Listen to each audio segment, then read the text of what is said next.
así lo aprendí como loro. Pero ahí está, o sea, hagan eso, hagan su figurita si quieren en cartones, qué sé yo, y divídanla en cuadraditos, y los cuadraditos suman lo mismo. Ya con eso, ¿qué duda cabe de que el cuadrado de la hipotenusa es igual a la suma del cuadrado de cada de los catetos? Ahí lo vi.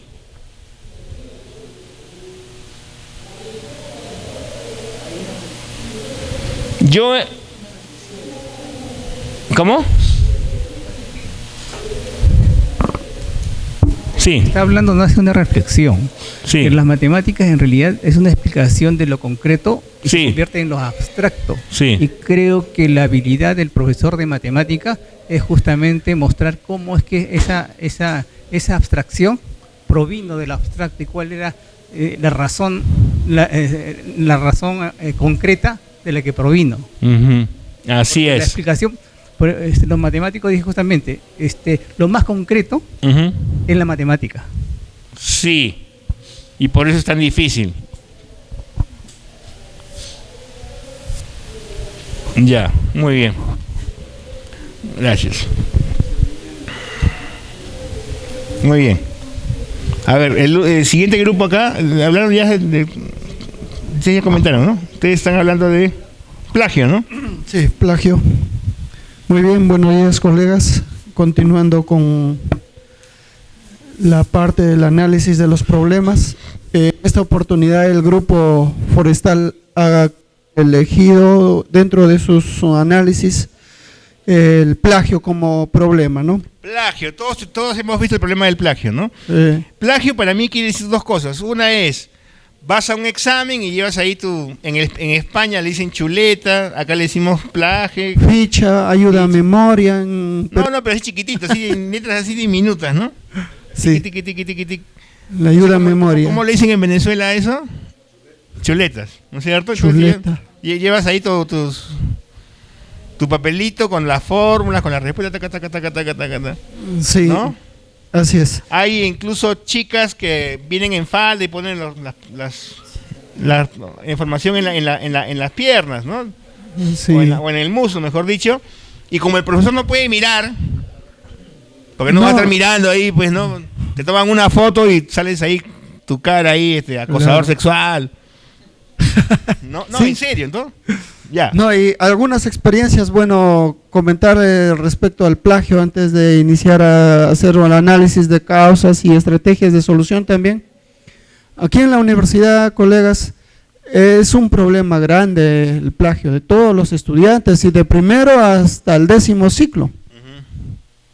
Es grande y tenemos que combatir ese problema porque incluso, por ejemplo, el ciclo pasado había estudiantes de otros colegas y el alumno se ingenia, ¿no? Habían puesto cámaras en la parte superior con el celular y ellos grababan, ¿no? A los compañeros, por ejemplo, que plagiaban. Me dicen, mira, ingeniero, cómo lo plagian a tal profesor. Dice, ahí el profesor se ve caminando, se va el profesor se da la vuelta y el alumno saca la ficha, ¿no? Entonces, mire, y lo estaban pasando a mi WhatsApp, me pasaron los estudiantes, mire cómo plagian estos alumnos, me dice. Y yo he podido hacer un análisis que no es solamente en un aula, ¿no? De forestales, yo creo que es en toda la universidad ese problema. Es un problema grande porque al no estudiar el estudiante, he podido palparlo yo también porque cuando salen al campo los estudiantes a hacer prácticas, por ejemplo, y otros profesionales le preguntan cosas que se ha tratado acá en la universidad, no contesta, el alumno queda callado. Entonces yo le digo, si uno queda callado, el estudiante queda callado es porque no conoce, no sabe, y si les ha enseñado el docente, ¿por qué tienen que callar? No han estudiado, simplemente lo repasaron, no lo repasaron, ni siquiera lo vieron. Entonces, nosotros hemos abordado este problema de lo que es el plagio y las causas que nosotros hemos identificado dentro de los colegas. Tenemos los malos hábitos de estudio del estudiante.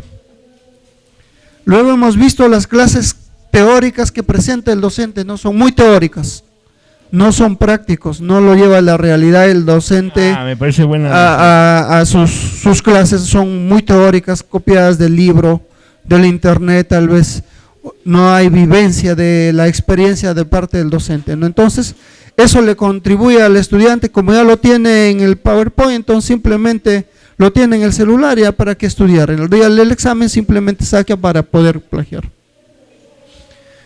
Otro de los problemas o las causas que hemos analizado son el tipo de exámenes que toma el docente, no tipo IBM, ¿no? Entonces, o sea, para marcar. Solo para marcar o contestar cosas así, entonces el alumno también rápidamente lo identifica, las clases teóricas que el docente ha dado, ¿no? Salvo que el examen, por ejemplo, sean cosas de matemática, ahí el estudiante no puede plagiar, ¿no? El estudiante no, en matemática no puedes plagiar, salvo que las fórmulas, pero eso ya no es plagio, porque yo, por ejemplo, para tomar un examen de matemática, yo a los estudiantes le digo, trae un formulario, porque lo importante es que ellos sepan aplicar las fórmulas, no es cuestión de que lo memoricen, porque lo tienes. Bien, entonces, haciendo un análisis de todo ello, ¿qué estrategias se ha analizado como alternativas de solución frente a esto? Aplicar estrategias meta, ¿no? Que se está viendo dentro de la capacitación que tenemos ahora, ¿no? La clase debe ser con motivación, elaboración de clase, luego tenemos transferencia y una autoevaluación que se debe realizar dentro de la clase nomás, ¿no? Luego también tenemos consultas bibliográficas dentro de la biblioteca, ¿no? Que no estén dentro del internet para que no se haga un plagio en los trabajos también, por ejemplo, ¿no? Un trabajo lo identifica un alumno en el internet y ya todo lo tienen, lo pasan simplemente, ¿no? Entonces, otra estrategia sería dar los trabajos con textos bibliográficos que están exclusivamente dentro de la biblioteca de la universidad, ¿no? Para que ellos puedan revisar, leer. Y bueno, también si se tratara del examen, ¿no? Entonces hay que hacer sanciones ejemplares a los estudiantes que se les encuentra plagiando, ¿no? Y en este caso, por ejemplo, ya no, si lo ves que está copiando el examen, ya pues no lo vamos a permitir que siga y entregue el examen copiado, ¿no? Tiene que anularse. Entonces, sería una medida que prácticamente podríamos también combatir frente a los plagios en los exámenes. Hacer las clases con escuelas vivenciales, ¿no? Como en el caso de las secas que se hacen escuelas de campo rural, donde de repente no solamente en el aula, sino también salir a los campos. En el caso de la carrera forestales, por ejemplo, se presta también en este caso para poder hacer una clase de campo, ¿no? En el caso, por ejemplo, sistemas agroforestales, manejo de bosques, entonces la clase no solamente es en el aula, sino también podemos trasladarlos in situ en el campo, ¿no? Evaluaciones de análisis también podríamos realizar para evitar los plagios. Yo recuerdo en la universidad donde estudié, en la Nacional del Centro del Perú, ahí no nos cuidaba a los docentes a partir del 8º ciclo. Llegaban los docentes, nos entregaba el examen y vuelvo dentro de 1 hora, decían, ¿no? Pero su examen era bastante analítico, que no permitía al alumno que lo estés molestando o consultando, todos se dedicaban a desarrollar su examen. Terminaba la hora y pasaba el docente a recoger el examen, ¿no? A veces ellos decían, por ejemplo, el alumno estudia y a veces viene con nervios, es nervioso, y al pasar por el lado el alumno a veces se entorpece, no puede contestar. Por eso que decía ellos, para mí no es indispensable cuidar, pueden desarrollar su examen. Traigan libros, copia, traigan la biblioteca completa, no sé. Entonces, era una manera de poder dar ese tipo de evaluaciones que también lo podemos aplicar acá. Y bueno, trabajos escritos a mano, que también es factible, porque no solamente le ayudas al alumno a estudiar, sino que también al volver a repasar, al transcribirlo, siquiera algo queda en su mente, ¿no?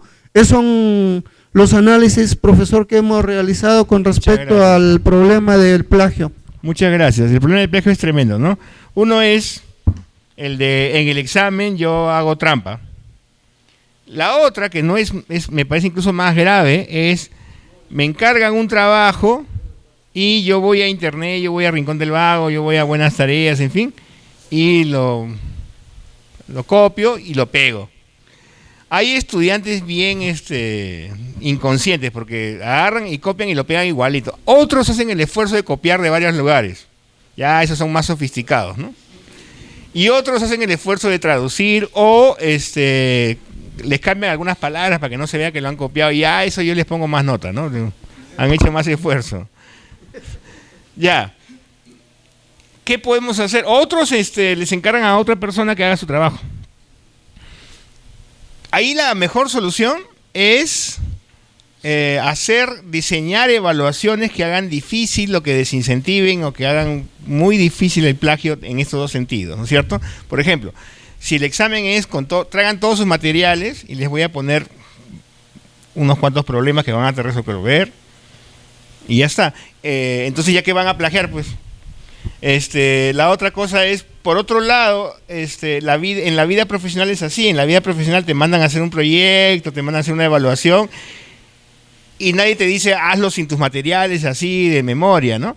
Sino que tú consultas tus manuales, tus libros, artículos, haces las operaciones varias veces, confirmas, incluso hablas con otros colegas para validar tu evaluación, qué sé yo, tu cálculo, ¿no? En la vida real no estás solo en un salón haciendo un proyecto o resolviendo un problema profesional. Entonces tiene sentido que la evaluación se parezca a la vida real. En la vida real, a ver, aquí tenemos un problema con todo lo que hemos trabajado en clase y con todos los materiales que tú quieras consultar, resuelve el problema. Tú. Entonces de esa manera, ¿qué van a poder plagiar?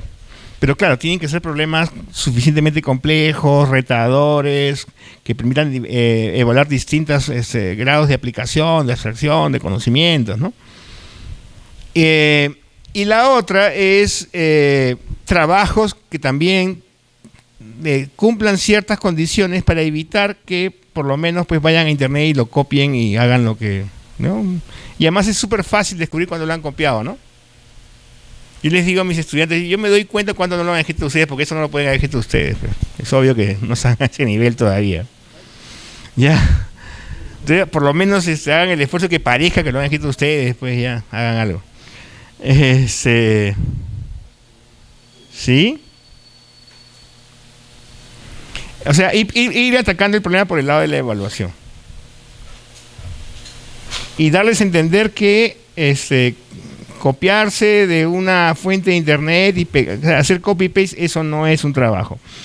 ¿Por qué es importante esto? Porque aunque parezca raro, yo he conocido gente, estudiantes universitarios, incluso de posgrado, que no saben, no tienen conciencia del plagio. Ellos creen que si copian de varias fuentes y los pegan, más o menos lo arreglan, eso no es plagiar. Y me han preguntado, pero profesor, incluso una vez un grupo me dijo, profesor, ¿eso quiere decir que la tesis la tenemos que escribir nosotros? Dije, sí, o sea, ellos habían agarrado de aquí, de acá, le habían pegado, y después yo tuve que explicarles, no, la tesis la tienen que escribir ustedes. Oye, no sabían eso, o sea, no lo hacían de mala fe.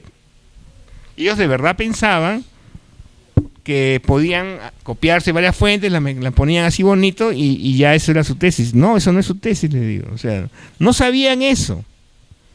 Entonces ya no era que eran deshonestos, era que de verdad pensaban que así se hacía un trabajo. Entonces explicarles qué cosa es el plagio, cuáles son las reglas del plagio, ¿no? Hay que citar, por ejemplo, tomar una idea sin citarla, tomar un texto, hacer una copia textual sin la referencia. Eso es plagio. Muy bien. Y va a tomar mucho tiempo hasta que se acostumbren a hacer las cosas por sí mismos. Ya eso no es una guerra que se va a poder ganar a la primera semana. Muy bien. Siguiente, el último grupo, el de los procrastinadores, que acaban de hacer se amanecieron haciendo su trabajo. Hábitos de estudio y procrastinación. Procras. Cras quiere decir mañana en latín. Mañana, cras. Mañana el día siguiente. Para mañana. Procras para mañana. También es un problema que tenemos profesores y estudiantes. No es que los profesores no procrastinemos, ¿no? No es cierto. Costumbre ya. Muy bien. A ver. Buenos días. Sí, en este caso es un problema no solamente de estudiantes, sino también de la mayor profesionales, que se ha suscitado y se suscita acá en este caso en la universidad y en la mayor parte de ámbito de trabajo también. Procrastinación, ¿no? Dejarlo el trabajo a última hora o dejar el trabajo para mañana, ¿no? Generalmente en este caso hemos identificado las siguientes causas de este problema, ¿no? La pereza, por ejemplo, la indecisión en los alumnos, la falta de energía, el miedo, el exceso de perfección, la frustración, la depresión, la organización del tiempo deficiente. Una de las consecuencias o algunas de las consecuencias que hemos identificado en este caso nosotros es que se acumula el trabajo o demasiado trabajo al último momento, están más ansiosos los estudiantes, menos tiempo para la preparación, el resultado de la tarea en este caso no va a ser de calidad, no va a ser bueno. Algunas soluciones que nos hemos planteado sería la motivación pedagógica para los estudiantes, los talleres sobre la buena gestión del tiempo, que es importantísimo, ¿no? Y en este caso nosotros como docentes ser el mentor, formular en este caso ser uno de los principales fomentores de la disciplina. Ser mentor, ¿qué significa? Por ejemplo, como el día de ayer estuvimos también hablando, discutiendo, tuve un ejemplo específico, ¿no? Hace 2 años, en el curso de economía, a mis estudiantes les dejé un trabajo para final de ciclo, ¿no? Tenían 3 meses y medio para realizarlo. En esta situación dejé el esquema, les expliqué en este caso cómo va a ser el trabajo, pero durante las unidades específicas les dije, eso va a responsabilidad de ustedes, que al final me van a presentar el trabajo, ¿no? Y que a los alumnos o los alumnos que en este caso presentaban los avances, les brindaba puntos adicionales en cada unidad, ¿no?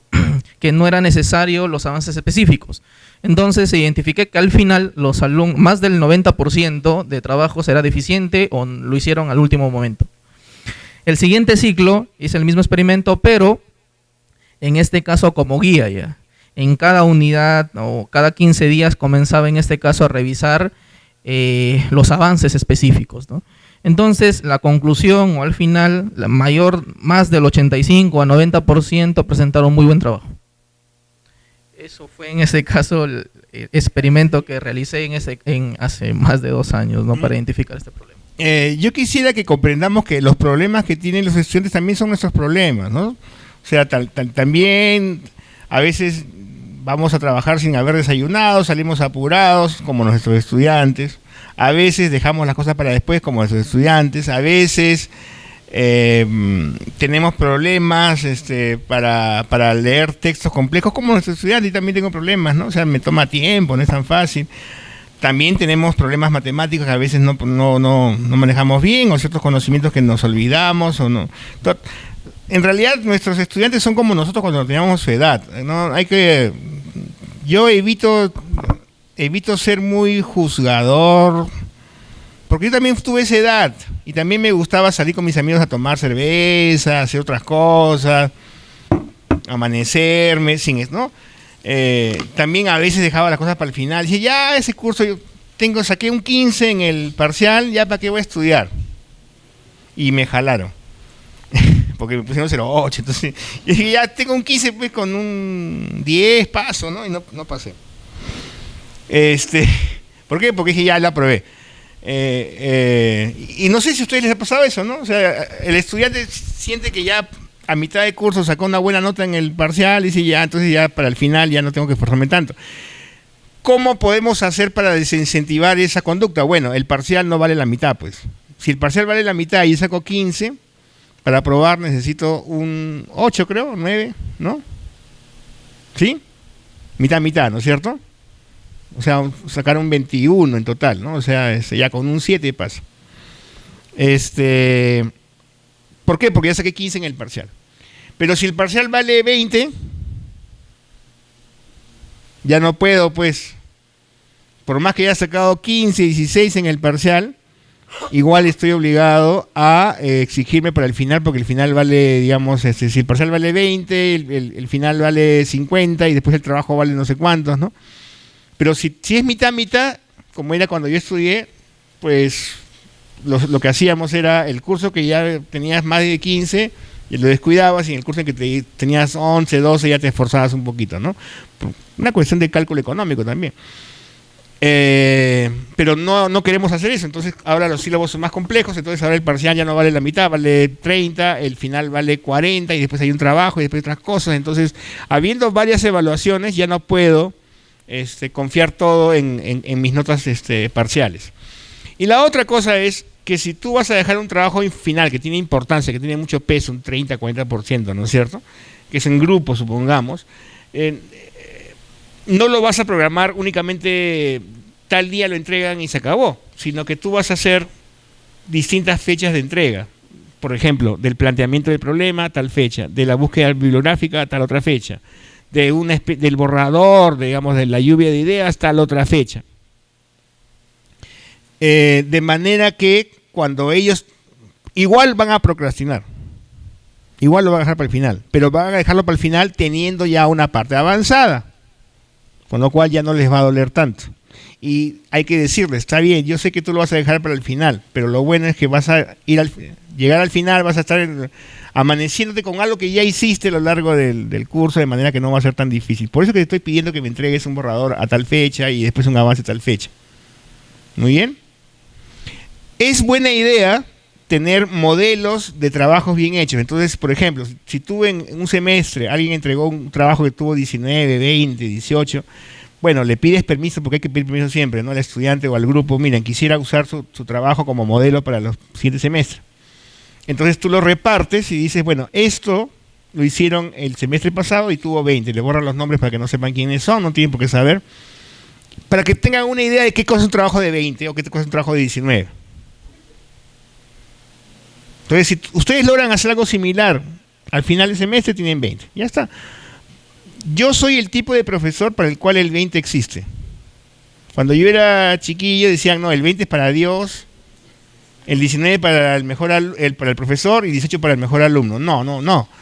Porque si un estudiante ha cumplido con todas las metas, con todos los objetivos del curso, ha cumplido satisfactoriamente, si el curso tiene 5 objetivos y en un trabajo, en un examen demuestra que ha cumplido con los 5 objetivos, pues tiene 20, o sea, el 100%, que vamos a hacer. Mala suerte para mí, yo quisiera ponerle 15, 14, pero no, el 20 existe no porque el estudiante sea perfecto, sea un genio, sino porque ha cumplido con las metas del curso, que pueden ser muy sencillas, pero las cumplió, pues si las cumplió tiene 20, ¿qué vamos a hacer? ¿Ya? No soy mejor profesor porque pongo bajas notas. De ninguna manera. Entonces, monitoreo. Yo al grupo ese de ayer me acuerdo que les di un ejemplo, ¿no? Ustedes saben que las personas que viven en pareja, casadas o con pareja, son más saludables. Mueren, digamos, y las personas solteras mueren más jóvenes. ¿Por qué? ¿Por qué puede ser? Porque cuando tú vives con alguien que te quiere y te cuida, esa persona se preocupa por ti, por tu salud, para que vayas al médico, para que tomes tus medicamentos, para que hagas tu dieta, para que hagas tus ejercicios, ¿no es cierto? Y a su vez tú te preocupas por esa persona. ¿A ustedes les ha pasado que les toma tiempo, dejan para el final la cita con el dentista, la cita con el cardiólogo, la cita con el internista, ¿sí o no? Ya me da flojera. Y es solamente una llamada, ¿no? Pero da flojera y también da miedo. ¿Por qué me da miedo hacer mi cita con el cardiólogo, con el internista? Porque ¿qué pasa si me encuentra algo y me voy a morir? Prefiero no saber. Pero entonces, tu esposa, tu esposo, tu pareja, tu parejo, hace la llamada por ti, saca la cita por ti y te lleva de las orejas a la cita con el médico, para que no lo dejes para el final. Razón por la cual tu salud mejora. En cambio, si vives solo y nadie cuida de ti y tú decides cuándo ir al médico, entonces no te cuidas y bueno, pagas las consecuencias. Pero la idea es esta, la idea es cuando tienes a alguien que te está recordando lo que tienes que hacer, tienes más probabilidades de hacerlo. yo creo que casi todos necesitamos a alguien que nos diga lo que tenemos que hacer, porque solitos nos da flojera, nos da miedo, dices, ¿para qué más tarde, no? ¿Estamos de acuerdo en eso? ¿Sí? Lo mismo pasa con los estudiantes. Entonces, la idea es justamente que no la pueden responder, que puedan ver hasta dónde pueden responder. Esta prueba de entrada es fácil de administrar porque el profesor lo único que tiene que hacer es dar las respuestas y el alumno se puede autoevaluar. Y como esa nota no es sumativa, esa nota simplemente no pesa nada, pesa 0, es referencial, ¿cierto? El alumno va a tener que se puede autoevaluar con total honestidad porque solamente él sabe su nota. Le pedimos que guarde ese examen, que puede ser guardado en computadora, puede ser guardado, o sea, en un papel, y le guarde, por favor, guarda ese examen, no lo pierdas. En todo caso, acuérdate de qué nota te has puesto tú mismo en ese examen. Tomamos la prueba al final del curso. Nuevamente el estudiante se autoevalúa, no tenemos que hacerlo nosotros. Lo bueno de esta prueba es que la podemos aplicar sin que nos dé mucho trabajo, porque no tenemos que calificarla. Él se autoevalúa, o sea, es una prueba, digamos, objetiva, fácil de autoevaluar.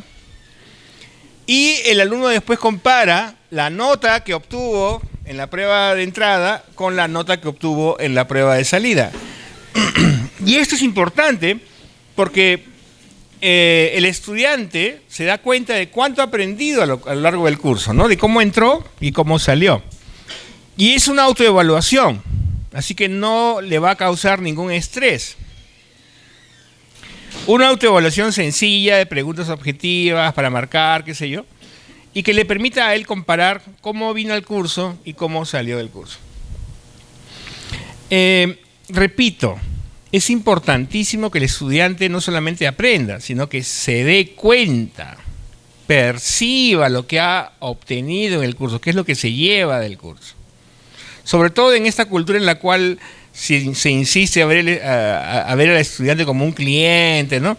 Y que el estudiante está siempre dispuesto a quejarse porque no lo han tratado bien, porque la clase no fue buena, lo que sea, pues él tiene ahí una evidencia de cuántos logros tuvo en esa clase. O sea, tiene mayor conciencia de cuánto ha sido el cambio desde que entró al curso hasta que salió del curso. Así que ese es un tipo de prueba sumamente fácil de aplicar, que yo recomendaría que lo hagan en todos los cursos donde sea posible. En todos los cursos donde sea posible diseñar una prueba de 15 preguntas para marcar, súper sencillas, ¿no? Que el mismo estudiante pueda autocalificarse. Entonces, rápidamente vamos a hablar, ustedes seguramente ya conocen de los distintos... o en todo caso hay un artículo que está en la carpeta que les han dado. Vamos a hablar de los distintos tipos de evaluaciones que podemos tener, ¿no? Distintos tipos de evaluaciones.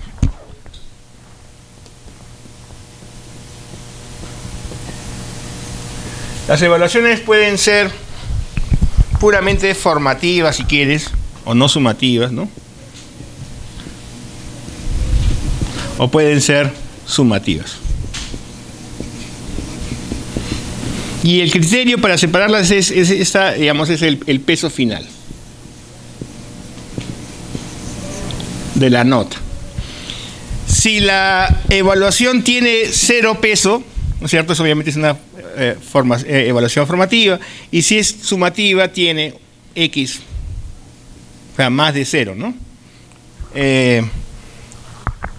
Tiene un peso. Básicamente esa es la diferencia.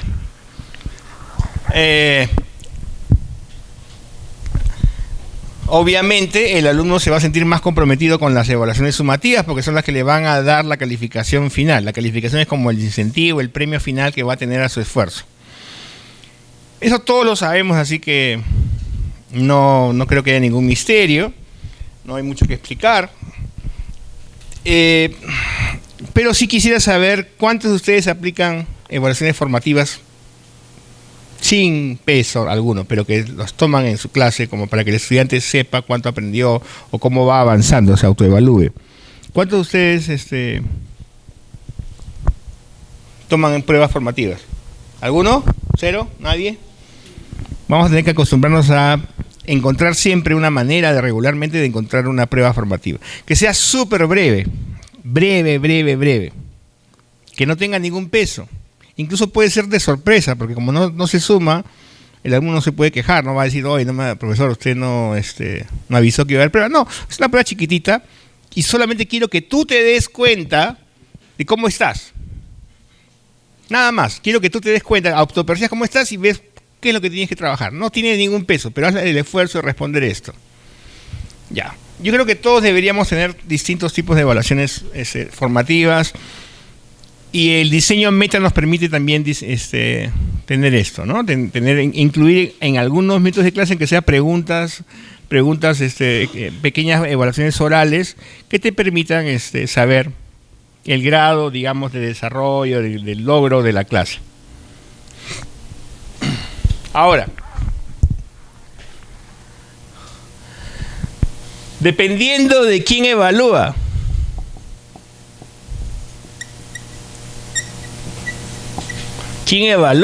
¿no es cierto?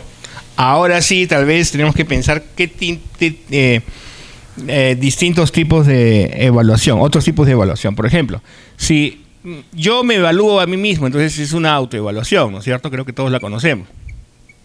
Yo me pongo la nota, yo tomo la prueba y me autoevalúo. Todos conocemos esa... ¿Sí?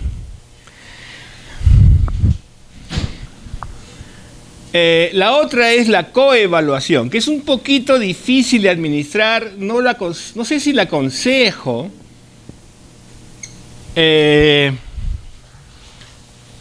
Se puede coevaluar siempre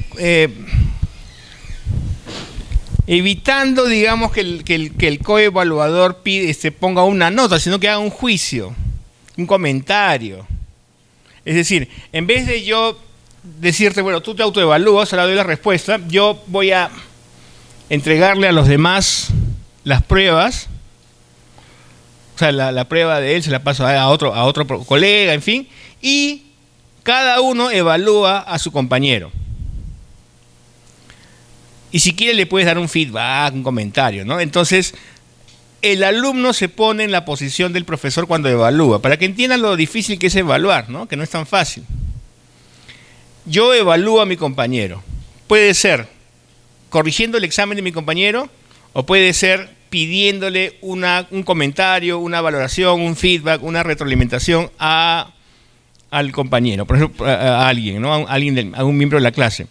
Puede ocurrir que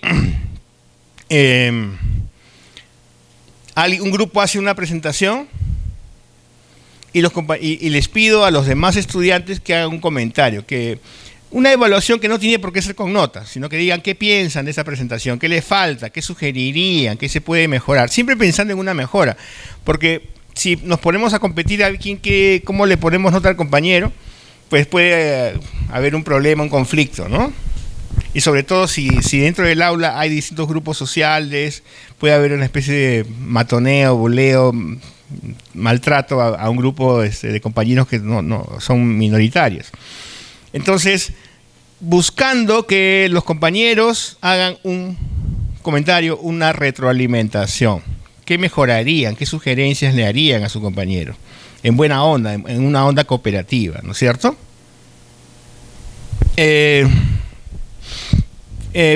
Obviamente está la evaluación del profesor, la evaluación docente, ¿no? Ya, que todo el mundo conoce, donde el profesor se hace responsable por evaluar y es, digamos, la que tiene más peso, en la que supuestamente uno lo hace de manera más profesional y objetiva. Yo hago lo posible, no siempre se puede, pero hago lo posible por evaluar los trabajos y los exámenes sin mirar el nombre del estudiante. ¿Ustedes pueden hacer eso? ¿O están obligados a ver el nombre del estudiante? Cuando yo era estudiante en estudios generales de la universidad, el nombre del estudiante era arrancado de la prueba, se le ponía un número, no sé si también hacían en la Uni o en San Marcos, y después, o sea, el profesor evaluaba, ponía notas sin saber a quién estaba poniendo nota, y después alguien, un administrativo, pegaba los nombres. De esa manera, sobre todo teniendo en cuenta que el profesor pues tenía que corregir pues 50, 60, 80 exámenes, se evitaba, o sea que se trataba de reducir la posibilidad de que el profesor tenga favoritismos o lo contrario de un favoritismo, ¿no? Yo trato de evaluar sin mirar el nombre de la persona que ha entregado el trabajo o el examen, no sé quién. En todo caso no me fijo, ¿no? Simplemente reviso y al final veo el nombre. De esa manera evito mi sesgo personal, porque puede ser que el estudiante me caiga simpático, me caiga mal y le busco sin razón para ponerle menos nota o tal vez más nota. Otro aspecto que debemos tener en cuenta cuando hagamos nuestras evaluaciones como docentes es que ser conscientes de nuestros posibles sesgos, ¿ya? Y yo también tengo mis sesgos, pero digamos soy consciente de ellos y trato de tener una plantilla de evaluación que haga lo posible para que todos sean evaluados de manera objetiva, ¿no? Yo uso plantillas, no siempre, pero cuando se trata de trabajos para entregar, les pido, ¿no? Les digo, mira, la plantilla, la rúbrica va a ser esta, ¿no? Tanto por ortografía, tanto por la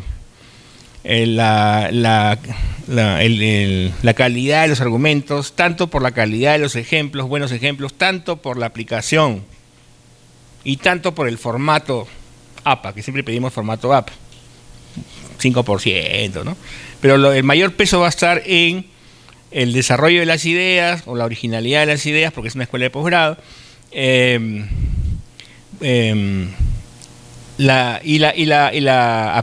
buenos ejemplos, o sea, que el estudiante ilustre, demuestre el conocimiento de los conceptos con ejemplos que sean atingentes, que de verdad reflejen lo que aquello de lo cual está hablando, y por supuesto una buena aplicación. Porque dado que es una escuela profesional, que es una escuela de negocios, hay mucho que aplicar. No siempre hay que aplicar, a veces el curso es demasiado teórico y no se trata tanto de aplicar, sino de manejar bien la teoría. Entonces ustedes pueden establecer criterios y mostrarle a los alumnos, ¿no? El examen va a ser, o el trabajo final, el trabajo del grupo va a ser evaluado de tal manera. Vamos a considerar la presentación. Y presentación no quiere decir ponerle dibujitos ni carátulas, sino bien escrito, en un buen formato, en un formato académico. Vamos a evaluar la ortografía. Bueno, usen, si tienen alguna duda, usen el corrector ortográfico. Y vamos a evaluar cuánto manejan la teoría, cuánto la pueden ejemplificar y cómo la pueden aplicar. En fin, según el criterio que ustedes están considerando, entonces, o el tipo de trabajo que están considerando. Entonces, el estudiante ya sabe, tantos puntos por esto, 5 puntos por esto, 6 puntos por eso, en final total 20. Eso es una ventaja para el estudiante porque él sabe cómo va a ser evaluado y además nosotros tenemos una plantilla o una rúbrica que nos permite evaluar de manera menos sesgada. No digo 100% sin sesgo, pero bastante menos. A veces le ponemos menos nota a alguien de manera inconsciente, ¿eh? Y esto está demostrado experimentalmente, ¿eh? Experimentalmente, o sea, con experimentos, no es una especulación. Le ponemos menos notas a alguien porque es mujer. No nos damos cuenta. Entonces, como es mujer, le somos un poco más condescendientes. Y bueno, ya, pues te pongo un 11 porque me da pena. ¿Cómo se ha demostrado esto? Con experimentos. Se les dio a un grupo de profesores de ciencias, ¿eh? Profesores de un departamento de ciencias. Y evaluaron, o sea, el mismo currículo, exactamente el mismo currículo, tenía más puntaje si el estudiante tenía nombre de hombre, porque no sé, los currículos en Estados Unidos no se ponen la foto, simplemente pones el nombre. Entonces, si te llamas Byron, lo más probable es que seas hombre, ¿no? Mucha gente no sabe que en inglés hay nombres que pueden ser de mujer o de hombre a la vez. ¿Ya? Como Leslie. Leslie puede ser una chica o puede ser un chico. Pero entonces en este experimento pusieron nombres de mujeres, nombres de hombres, y resulta que esos profesores, que son profesores de ciencias, no estamos hablando pues gente supuestamente súper racional, súper objetiva, ¿no? Al mismo currículo le pusieron menos puntos si era una mujer y más puntos si era un hombre. Tenemos que tener conciencia de que podemos incurrir en este sesgo y hacer lo posible para no cometerlo. Una manera es no ves el nombre hasta el final, otra manera es, bueno, haz lo posible. Yo sé que esto lo hizo fulano de tal que me cae pésimo, pero voy a ser objetivo. En otro experimento se evaluó las respuestas de heterosexuales y homosexuales. ¿Ya? Y los psicólogos, doctores en psicología, todo, encontraron en las respuestas de homosexuales mayores problemas, severos problemas de personalidad, desórdenes, tienen algún problema con su familia, tienen no sé cuánto por esto, tienen un complejo, tienen, en fin, las cosas que hablan los psicólogos. Y se tomó la misma prueba, se les dio los mismos resultados a otros psicólogos sin decirle la orientación sexual de las personas que respondían. Y ahí resulta que no había ni problemas de personalidad ni nada, no encontraron nada, encontraron resultados muy homogéneos. ¿A qué se debía? A que seguramente los psicólogos tenían una visión condescendiente de las personas gays y decían, estas personas siempre van a tener problemas, siempre van a tener problemas de adaptación, entonces algún problema tendrán. Pero eran los mismos resultados. Cuando no sabían la orientación sexual, los psicólogos decían una cosa, cuando lo sabían tenían el sesgo de encontrar problemas. Entonces todo eso lo vamos a evitar. ¿Quién es la persona? ¿Cuál es su orientación sexual? ¿Color de piel? ¿Manera de hablar? Ya, vamos a evitarlo. ¿Algo más que quieran comentar sobre la evaluación docente? ¿Algún problema que hayan tenido? ¿Conflictos con los estudiantes por las notas? ¿Tenemos siempre eso? El alumno que se queja de que le pusieron un 10, ¿por qué me puso 10 y mi compañero le puso 12, 15? Eso también va a pasar. Los estudiantes van a comparar sus notas con las de sus compañeros y van a ver. Ya, y obviamente, si digamos, yo veo que mis compañeros tienen 14 y yo tengo 12, digo, bueno, estoy mal, pero no tanto. Esa misma nota, ese mismo 12, tiene otro valor si veo que mis compañeros tienen 18, 19, ¿sí o no? ¿Sí o no? O sea, el 12 ya no vale igual. Por una cuestión estadística, ¿sí o no, profesora? Es decir, yo tengo 12 en un curso donde el promedio es 13. Más o menos que lo aguanto. Pero supongamos que tengo un 12 en un curso en el que el promedio tiene 16. Ahí mi 12 ya no vale menos, ¿sí o no? Porque es una cuestión subjetiva. O sea, los elementos subjetivos son importantes también. ¿Sí? Sí.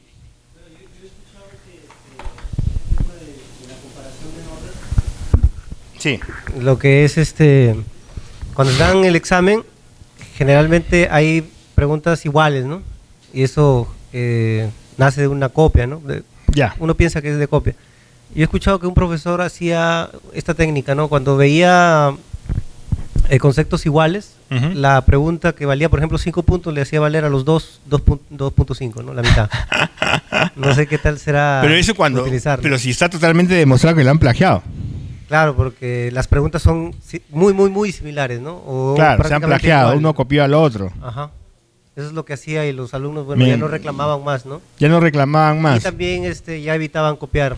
Me parece una muy buena técnica para evitar el plagio, siempre y cuando yo se los advierta, ¿no? Para que lo sepan, ¿no? Mejor es saber jugar con las reglas claras, ¿no? Claro. No sacarse reglas de la manga. Pero yo digo, bueno, porque lo que yo haría si veo que han plagiado les pongo 0 a los dos. Pero otra manera es decirle, bueno, les pongo lo que responde, pero mitad, pues. No me parece tan mala idea porque no pierdes, o sea, la otra es 0 los dos. Claro, los dos ganan. Entonces les digo, ¿ustedes qué prefieren? ¿Les pongo 0 a los dos, que tengo todo el derecho de hacerlo? ¿O les doy 5 puntos, pero cada uno es 2.5 ya? Dilema del prisionero. ¿Dónde ganan más? O la otra opción, ¿quién copió a quién? Ya. Entonces, mejor mitad. No me parece mala idea, porque la otra es, les pongo 0, ahí sí se van a quejar, ¿no? No se me ha ocurrido, pero no está mal. Ya, está buena la idea, me ha gustado, no se me ha ocurrido. Otra cosa que yo hago, pero obviamente esto lo hago porque no es una escuela de pregrado, es una escuela de posgrado, es ahí sí, digamos, no creo que ustedes lo puedan hacer porque todavía están formándose, ¿no? Pero en la escuela de posgrado yo les digo, miren, hay tanta nota de participación, hay tanta nota por asistencia, hay tanta nota por esto, en fin. Pero si ustedes plagian en uno de los trabajos, en un solo trabajo, ustedes plagian, van ahí, copian en internet. Yo me doy cuenta que han plagiado porque es bien fácil darse cuenta. Les pongo 0 en ese trabajo, pero además le pongo 0 en participación. Porque todo lo que hayan hecho en participación desaparece automáticamente si cometen un acto de deshonestidad. Y lo pongo en el sílabus, ¿ya? En caso de que se encuentre plagio, la nota de participación será, o sea, obviamente la nota de ese trabajo va a ser 0, pero también la nota de participación también se volverá 0. Porque como es un tema de honestidad, entonces, ¿cómo le puedo poner una buena nota de participación a un estudiante que ha cometido una deshonestidad? Eso borra, malogra todo lo que has hecho. Todo lo bueno que has hecho se perjudica si tú cometes un acto de deshonestidad. Entonces, por favor, no plagies. Yo sé que no vas a plagiar. Así que, pero por si acaso, puedes arreglar en caso de que a alguien se le ocurra hacerlo. Y me ha pasado que efectivamente encontré una persona que plagió y le tuve que poner, mira, acá dice, 0 en tu trabajo, 0 en tu participación, desaprobaste. Con esas 2 ceros ya no hay manera que pases el curso. Y claro, se ponen a llorar, te escriben, ¿no? Pero ¿qué vas a hacer? Pero tú sabías cómo eran las reglas del juego. Yo le digo, prefiero que me entreguen un trabajo malo les pongo 10, pues ya, y pasas, pues.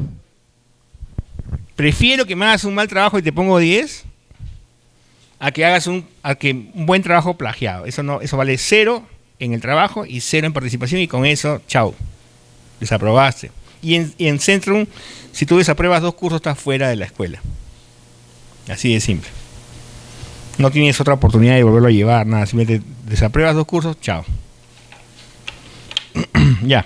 Entonces, respecto a la evaluación clásica, la evaluación del docente, tengamos en cuenta los sesgos, diseñemos pruebas que sean no pruebas objetivas, sino pruebas que puedan ser evaluadas de manera imparcial en lo posible. Hagamos rúbricas que adviertan al estudiante cuánto peso le damos a la ortografía, cuánto peso le damos a la búsqueda bibliográfica, cuánto peso le damos a los buenos ejemplos, cuánto peso le damos a la aplicación, en fin, dependiendo del trabajo que ustedes hagan.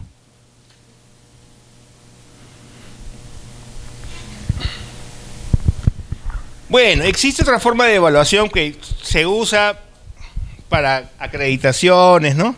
Que es la evaluación externa. No sé si la Universidad de Jaén ya está en proceso de acreditación. Externa. Hay que distinguir licenciamiento de acreditación. ¿Cuál es la diferencia entre licenciamiento y acreditación? ¿Cuál es la diferencia? El licenciamiento es el permiso que tienes para ser una institución educativa. Te lo da la SUNEDU o te lo da el Ministerio de Educación. Si eres un instituto, te lo da, no me acuerdo, CINEACE, creo, ¿no? Y si eres una universidad, te lo da SUNEDU. Entonces, después de un proceso de evaluación, SUNEDU dice, ¿tienes la licencia o no tienes la licencia? Ya comenzó y ha arrasado con una buena cantidad de universidades privadas. Mejor, yo no le llamo universidades privadas, son universidades negocio. Se ha bajado como a 40, creo, ¿no? Y ya vienen por las universidades públicas, ¿no? Todavía no vienen, pero ya van a venir. ¿Sí o no? A las universidades públicas les van a dar un plazo mayor, porque obviamente pues son públicas, ¿no? A la ICA la salvaron, la cerraron. Pero digamos que el gobierno, que el Estado cierre universidades públicas no se ve muy bien, ¿no? También iban a cerrar la Villarreal. Claro. ¿Por qué? Porque como no es una universidad privada, como no es una universidad de negocio, pues tienen que darle una consideración especial. Es una universidad pública. La han intervenido. Entonces,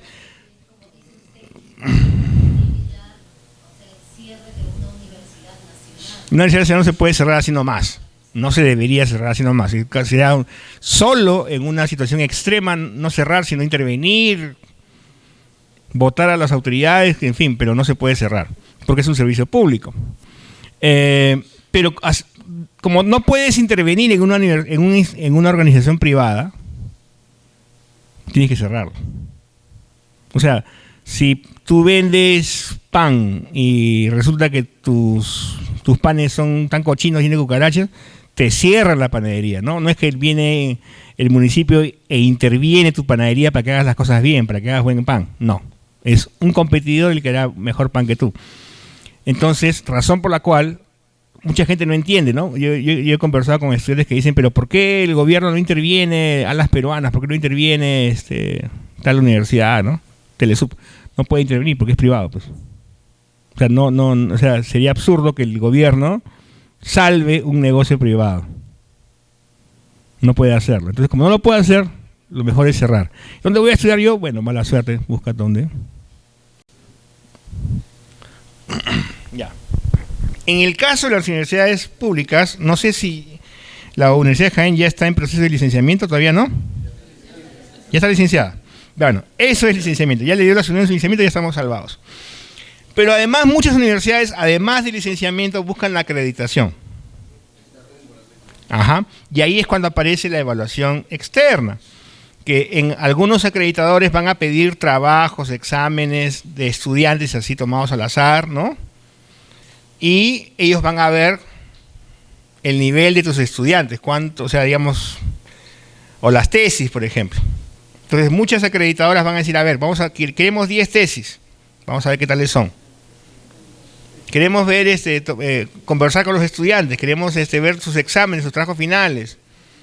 Entonces, esa es la evaluación externa. Y es necesario que haya una evaluación externa, ¿por qué? Porque si somos una universidad en la que todo el mundo pasa, todo el mundo aprueba, y bacán, porque es lo que los estudiantes quieren aprobar, y quieren que el profesor sea simpático, y la gente está contenta, y acá todo el mundo tiene 15, 16, ¿no? Y el que si estudias un poquito tienes ya 19. Ya. Bonito, hasta que viene el acreditador externo y dice, un momento, muchachos, o sea, ¿qué es esta tesis, por favor? Esta tesis no sirve para nada. O este examen, miren ese trabajo final, miren qué horror, ¿cómo puede ser que escriban de esa manera? No saben lo que están hablando. Entonces, para la acreditación, les van a pedir, van a evaluar a los estudiantes de alguna manera, van a ver el progreso, las tesis, van a ver en qué trabajan, van a ver, por ejemplo, cuántos estudiantes tienen trabajo al primero o segundo año, cuántos están desempleados, cuántos están trabajando en aquello para lo que han estudiado, cuántos han desertado. Si la deserción es muy alta, también lo van a evaluar y van a decir algo anda mal acá. Cuántas publicaciones tiene la universidad, en fin, el impacto social, cuántos proyectos ha desarrollado para la comunidad. En fin, entonces esa es la evaluación externa. Entonces hay que tener cuidado, si estamos en un proceso de acreditación, tenemos que ser exigentes con nuestros estudiantes porque los acreditadores externos van a ser también exigentes con ellos. ¿Ya? Eso en cuanto a quién evalúa. Ahora, tipos de evaluación. Bueno, a ver, ¿qué clase, cómo se hace la evaluación? Ustedes toman exámenes objetivos. Yo me acuerdo, nunca entendí por qué sí entendí por qué le decían objetivos, pero no son objetivos, pues. Esos exámenes para marcar. Yo también he tomado, ¿eh? Pero yo tomo exámenes para marcar o de sí y no como prueba de entrada y prueba de salida. Porque de esa manera es fácil de evaluar, que el mismo estudiante se autoevalúe, ¿no es cierto? ¿Tomamos muchas pruebas para marcar de múltiple opción? ¿Sí o no? ¿O tomamos pruebas de desarrollo en el cual no solamente me tienes que dar respuesta, sino que explicarme cómo llegaste a la respuesta, todo eso? Ya. Entonces, yo me acuerdo que se le decía pruebas objetivas. No son objetivas, pues lo único que hay que hacer es marcar. No es objetiva porque el profesor decide cuál es la respuesta correcta y en muchos de esos casos puede haber falta de objetividad de parte del profesor, de parte del que diseñó la prueba. Me acuerdo que decían, es objetiva porque quien sea que la evalúe va a obtener el mismo resultado. Sí, pues, pero las preguntas, ¿quién las ha hecho? ¿Qué problema tenemos con la evaluación docente? Hablando pues acá de protestas y esas cosas. No hablo de evaluación docente universitaria, sino de evaluación docente de los maestros del sector público, los colegios públicos. ¿Qué problemas tenemos? Tenemos que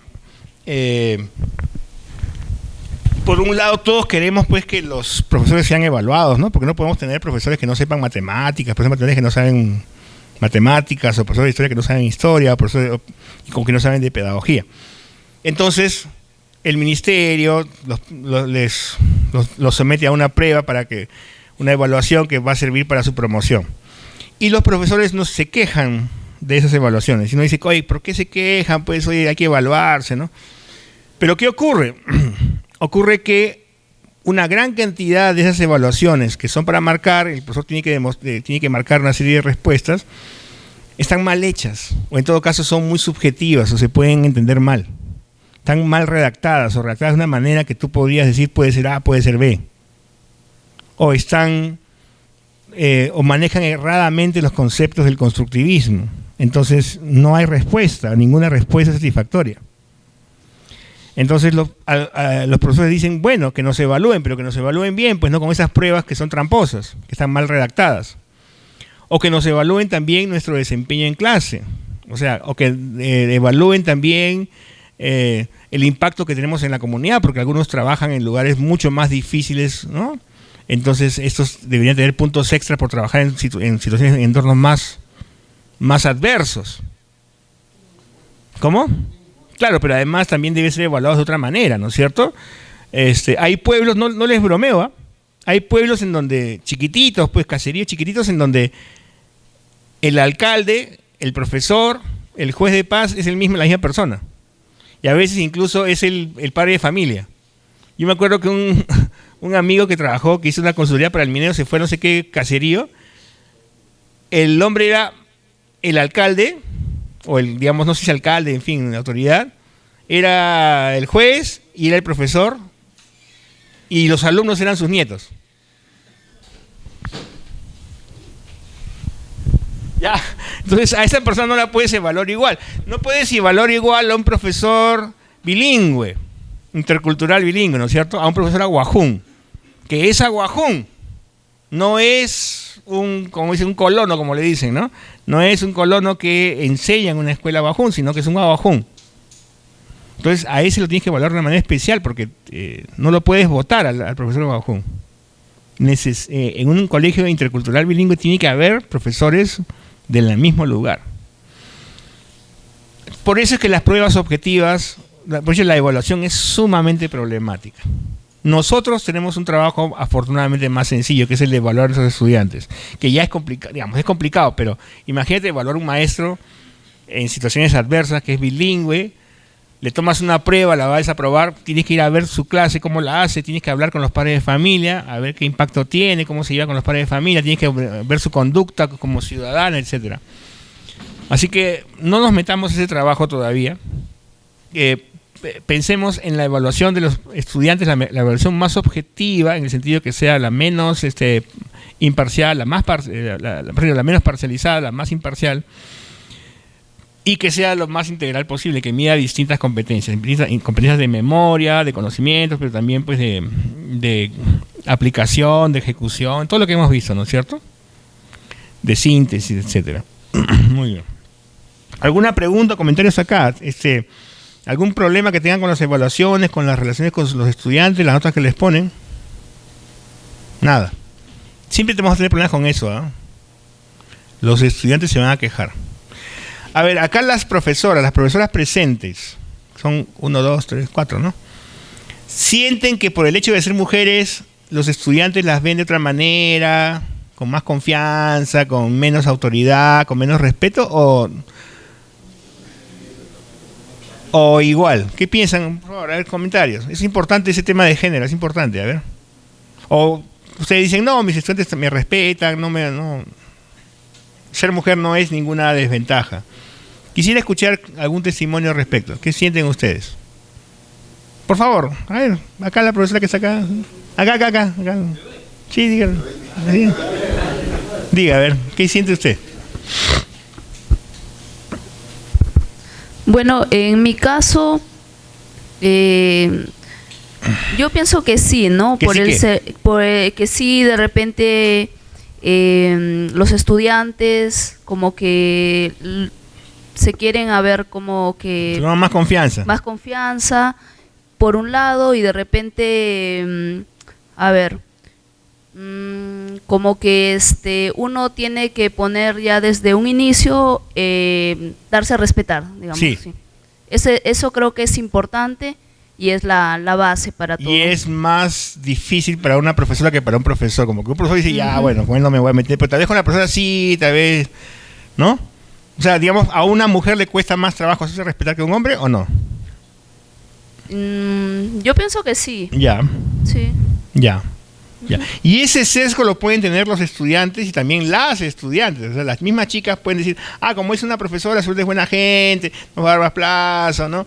No se preocupe, la profe es buena gente, ¿no? Ya nos va a perdonar. Las mismas chicas pueden tener ese sesgo, ¿no? En cambio, ven acá el profesor todo serio, acá el profesor, ¿cómo se llama el profesor acá? ¿Cómo? ¿Profesor Jorge? Jorge, lo ven todo serio, así, no, con él no me voy a meter, ¿no? No, ya, no, además el pata de salto, me ha agarrado, no. Pero yo veo acá a la profesora, no, la profesora es buena gente, joven, ¿no? Simpática y todo lo demás, entonces ya no hay que pedirle que nos aplace, que nos dé otro examen, otra fecha, ¿no? Ya, pues, profe. Yo creo que sí hay ese sesgo. Y yo también lo puedo tener, o sea, dado que es imposible, no digo que es imposible, pero en todo caso es muy difícil decir no tengo sesgos, o sea, no cero sesgo. Lo que yo hago es, bueno, sí tengo un sesgo. O sea, admito que efectivamente soy más complaciente, más concesivo, más paternal, digamos, con una estudiante, con una mujer, que con un estudiante, con un hombre. Digamos que digo, ya, pobrecita, está en problemas, ¿no? Y al hombre lo trato, digamos, con mayor rigor. Yo tengo ese sesgo. Pero entonces lo que hago es ser consciente de que tengo ese sesgo. Soy consciente de que tengo esa inclinación a ser más condescendiente con las estudiantes que con los estudiantes.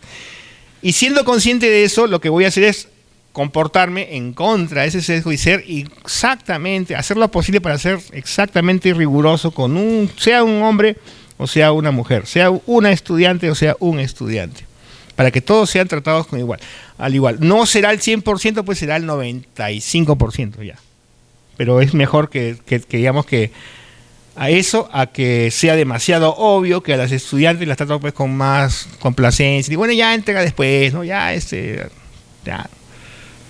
No, todos igual. Hago lo posible para que todos sean igual. Y si tienes un problema, seas hombre o mujer, el problema tiene la misma severidad para mí. Porque muchas veces, eso también a veces no nos damos cuenta, pero qué sé yo, acá el profesor lo han golpeado, el profesor quiñado, le ha caído un golpe en el ojo, se ha peleado con alguien.